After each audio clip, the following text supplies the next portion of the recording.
यो कथा हो संसारका क्रूर शासक तथा महान विश्व विजेता चङ्गेज खानको। उनले जीवनमा कुनै पनि युद्ध हारेनन्।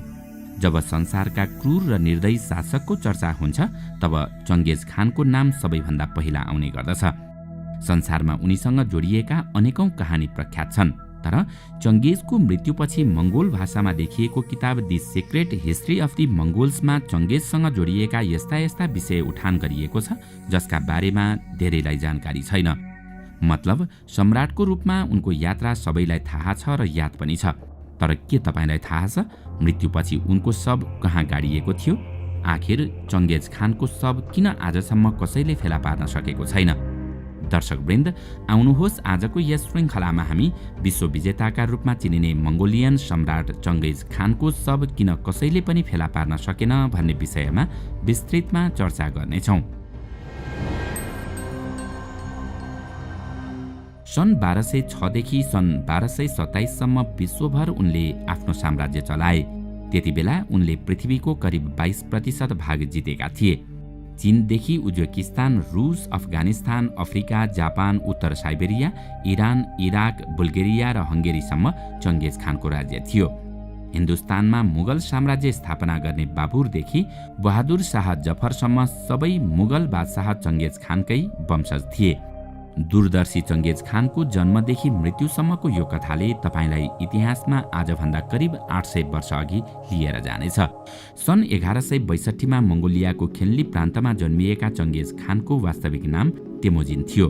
उनका बाबुको नाम यसुखेई थियो। उनी मंगोल जातिका बहुत शक्तिशाली सरदार थिए। उनले आफ्नो बलबुताले दुश्मनलाई पराजित गरेर आफ्नो क्षेत्रको विस्तार गरेका थिए। तर चङ्गेज खान आफ्ना बाबुभन्दा पनि ठूला योद्धा थिए। उनले बाबुले जस्तै धेरै लडाईँ लडेका थिए र जित हासिल गरेका थिए। त्यही कारण उनलाई खानको उपाधि प्राप्त भएको थियो। त्यसपछि उनको नाम बदलेर तेमुजिनबाट चेङ्गेज खान राखिएको थियो। पछि गएर उनको त्यही नाम चङ्गेज खान हुन पुग्यो। चङ्गेजकी आमाको नाम होइलुन थियो। जब चङ्गेज जन्मेका थिए तब उनको हत्केलामा रगतको धब्बा थियो। उनकी आमाले हातमा रगतको धब्बा देख्ने बित्तिकै चङ्गेजले जीवनमा धेरै युद्ध जित्न सक्ने भविष्यवाणी गरेकी थिइन्। चङ्गेज 12 वर्षको हुँदा नै उनको विवाह तय गरिएको थियो। विवाह तय हुने बित्तिकै उनका बाबु यसुखेई चङ्गेजलाई पनि आफू जस्तै मंगोल जातिका सरदार बनाउन चाहन्थे, किनकि चङ्गेज यसुखेईका जेठा छोरा थिए। तर उनलाई सरदार बनाउनका लागि यसुखेईले नयाँ राज्य जित्नुपर्ने थियो। त्यतिबेला मंगोल जातिका सबैभन्दा ठूलो दुश्मन तातार जातिका मानिस थिए। यसुखेईले धेरैपल्ट तातार जातिमाथि आक्रमण पनि गरेका थिए। तातार जातिका मानिस यसुखेईसँग निकै डराएका थिए, त्यसैले उनीहरू कुनै पनि हालतमा उनलाई मार्न चाहन्थे। त्यसका लागि उनीहरूले एउटा षड्यन्त्र रचे। उनीहरूको क्षेत्र नजिकै ओल्खुनत जातिको राज्य थियो। ओल्खुनत जातिका मुखिया पनि यसुखेईलाई धेरै घृणा गर्दथे, किनकि यसुखेईले ओल्खुनत मुखियाकी छोरीलाई भगाएर विवाह गरेका थिए। यो घटनाका बारेमा तातार जातिका मानिसलाई राम्ररी जानकारी थियो। त्यसैले उनीहरूले ओल्खुनतका मुखियालाई भड्काएर आफ्नो समर्थक बनाएका थिए। तातारहरूले ओल्खुनतका मुखियालाई उक्साएर यसुखेईलाई खाना खाने निम्तो गर्न लगाए र खानामा विष हालेर खुवाउन लगाए। उनीहरूले यसुखेईलाई यस्तो विष खुवाउन लगाए जसले खाएको केही समयपछि मात्रै असर गर्थ्यो। एक किसिमले स्लो पोइजन। मतलब जब यसुखेई खाना खाएर आफ्नो वासस्थानमा जानेछन् तब मात्रै उक्त विषले असर देखाउन थाल्दथ्यो। त्यो विषले असर गर्न कम्तीमा पनि 20 देखि 30 घण्टाको समय लाग्थ्यो। उनमा विषको असर सुरु भएपछि तातर जातिका मानिसहरूले उनीमाथि आक्रमण गर्ने योजना बनाएका थिए। तातरहरूले चङ्गेजमाथि विषालु भालाले आक्रमण गर्ने र सबैले त्यही भालामा लागेको विषका कारण उनको मृत्यु भएको सोच्नेछन् भन्ने योजना बनाएका थिए। योजना मुताबिक नै ओल्खुनतका मुखियाले यसुखेईलाई खाना खाने निम्तो पठाए। त्यसलाई यसुखेईले पनि खुसी खुसी स्वीकारे, किनकि विवाहपछि उनलाई पहिलो पटक ससुरालीबाट निम्ता गरिएको थियो। उनी आफ्ना केही सैनिक साथ लिएर ओल्खुनत जातिको राज्यमा पुगे। आफ्नो योजना अनुसार नै ओल्खुनतका मुखियाले यसुखेईको खानामा विष हालेर दिए। ससुरालीको भोज खाएर यसुखेई जब आफ्नो वासस्थानमा पुगे तब तातर जातिका सैनिकले उनीमाथि आक्रमण सुरु गरे। त्यतिबेला सबै तातार सैनिकको ध्यान कम्तीमा एउटा भाला यसुखेईलाई लाग्नुपर्ने कुरामा केन्द्रित थियो। भयो पनि यस्तै। यसुखेईको पाखुरामा एउटा भालाले छोएर गयो। आफ्नो सरदार घाइते भएको देखेर मङ्गोल सैनिक निकै रिसाए र आफ्नो सम्पूर्ण शक्ति लगाएर तातर सैनिकमाथि आक्रमण गर्न थाले। तातरका लगभग 100 सैनिकले चङ्गेजमाथि आक्रमण गरेका थिए, तर मङ्गोल सैनिकले तातरका सबै सैनिकहरूको हत्या गरिदिए। केही समय बितेर गएपछि यसुखेइमाथि विषले असर देखाउन थाल्यो र त्यहीँ यसुखेइको मृत्यु भयो। यता मङ्गोलका सरदारको मृत्यु भएको थियो भने उता उनका सैनिकले तातारका सबै सैनिक सखाप पारिसकेका थिए। त्यहाँ केही नबचेका कारण मङ्गोल सेना फर्किए। हुन त यहाँ तातारहरूको एउटा षड्यन्त्र सफल भएको थियो, तर उता फेरि यसुखेइका भाइ होतुला खानले अर्को षड्यन्त्र रचे। होतुलाले जब यसुखेइको मृत्यु भएको खबर थाहा पाए तब उनले त्यो अवसर प्रयोग गर्दै मङ्गोलको सत्ता कब्जा गर्ने योजना बनाए। यसुखेइ जुन जुन क्षेत्र जित्दै जान्थे त्यहाँका सेनालाई पनि आफ्नो सेनामा सहभागी गराउने गर्दथे। त्यसैले उनको सेनामा कैयौं क्षेत्रका सेना सहभागी थिए। होतुला खानलाई सेनाको त्यो संरचनाका बारेमा राम्ररी जानकारी थियो। होतुलाले ती सेनाका सरदारहरूलाई बहाना बनाएर आफ्ना सैनिक फिर्ता बोलाउन विभिन्न प्रलोभन देखाए। सरदारहरूले पनि होतुलाको प्रस्ताव स्वीकार गरे, किनकि यसुखेइको परिवारमा नेतृत्व गर्ने अब होतुला खान मात्रै बचेका थिए। सबै सरदारले आफ्ना सैनिक फिर्ता बोलाए। त्यसपछि यसुखेइका सेना छिन्न भिन्न भए। होतुलाले फिर्ता बोलाएका सेनालाई आफ्नो तर्फ सङ्गठित गरे र यसुखेइको सेनामा विद्रोह भयो। केही सेना यसुखेइका वफादार थिए त केही होतुलासँग मिलिसकेका थिए। दुवै सैनिकको बीचमा नै युद्ध सुरु भयो। यसुखेइको सम्पूर्ण परिवार बोर्जिगिन नामक स्थानमा बसोबास गर्दथ्यो। होतुलाले उनीहरूमाथि पनि आक्रमण गराए, किनकि उनी यसुखेइको सम्पूर्ण परिवार समाप्त पार्न चाहन्थे। तर यसुखेइका केही वफादार सैनिक र कर्मचारीले चङ्गेज खान, उनकी आमा र भाइहरूलाई बोर्जिगिनबाट सुरक्षित रूपमा बाहिर निकाले।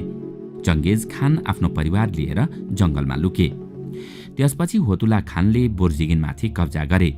होतुला र बोर्जिगिनका बासिन्दाले यसुखेइको परिवारमा कोही पनि सदस्य जीवित छैनन् भन्ने सोचेका थिए, तर वास्तविकता त्योभन्दा निकै पर थियो। चङ्गेज त्यहाँबाट भागिसकेका थिए। हो, यहीँबाट चङ्गेजका बाबु यसुखेइको कथा समाप्त हुन्छ भने अब सुरु हुन्छ चङ्गेज खानको कथा। चङ्गेज खानको रगत आज पनि 1,60,00,000 मानिसको शरीरमा बगिरहेको छ।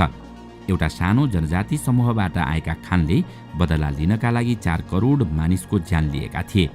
खान बदलाको आगोमा यति धेरै जलेका थिए कि उनले त्यो आगो निभाउन आफ्नै भाइको समेत हत्या गरे। त्यही लासको थुप्रोमाथि उनले मङ्गोलियन साम्राज्यको बीजारोपण गरेका थिए। उनको साम्राज्य चीनदेखि युक्रेनसम्म फैलिएको थियो। चङ्गेज खानको दबदबा यति धेरै थियो कि उनी मरिसकेपछि पनि 40,000 मानिसलाई मृत्युवरण गर्न बाध्य हुनु परेको थियो।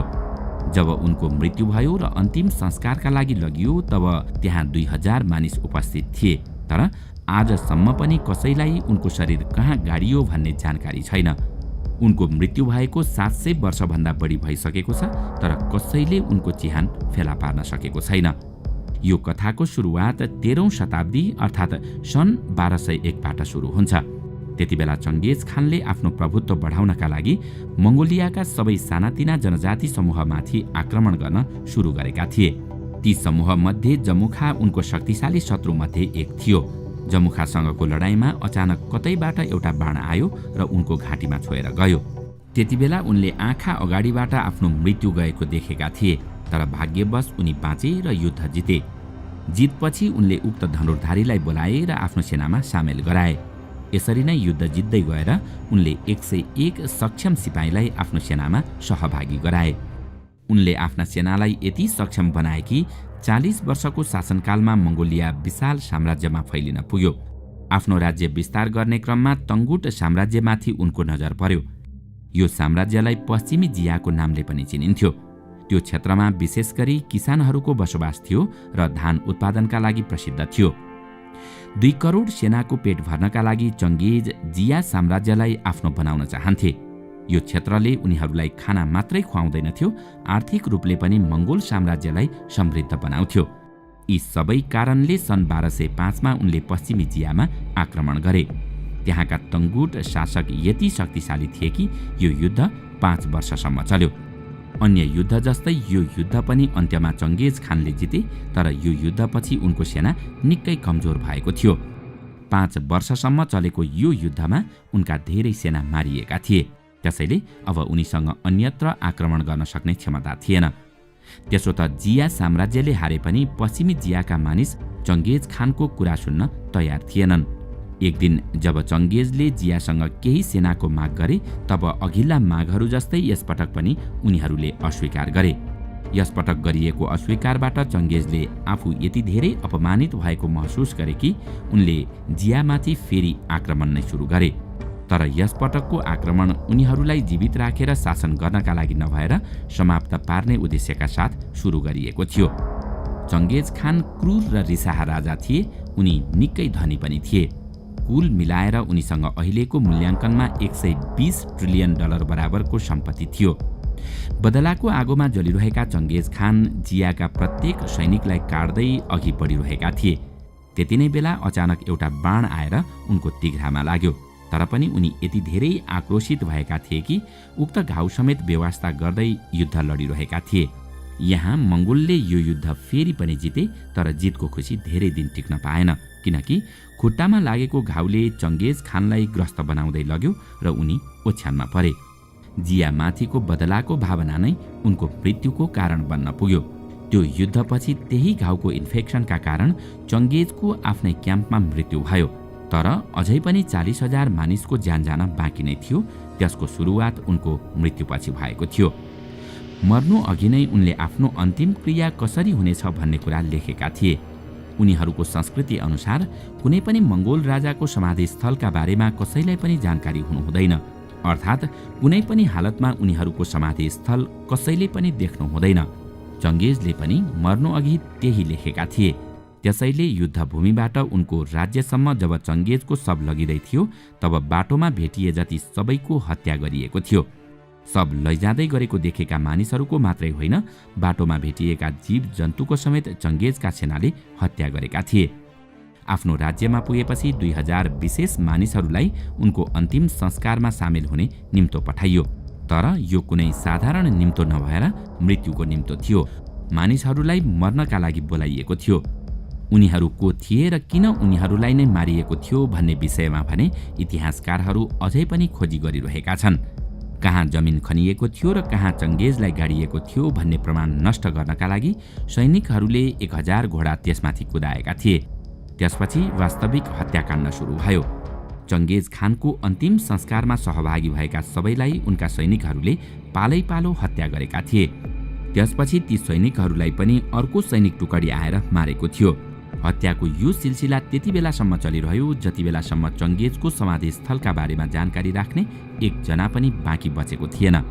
यो हत्याकाण्डमा चङ्गेज खानको नाममा करिब 40,000 मानिसहरूको बलि चढाइएको थियो। त्यसैले आजसम्म पनि चङ्गेजको शरीर कहाँ गाडिएको थियो भन्ने कुरा कसैलाई पनि जानकारी छैन।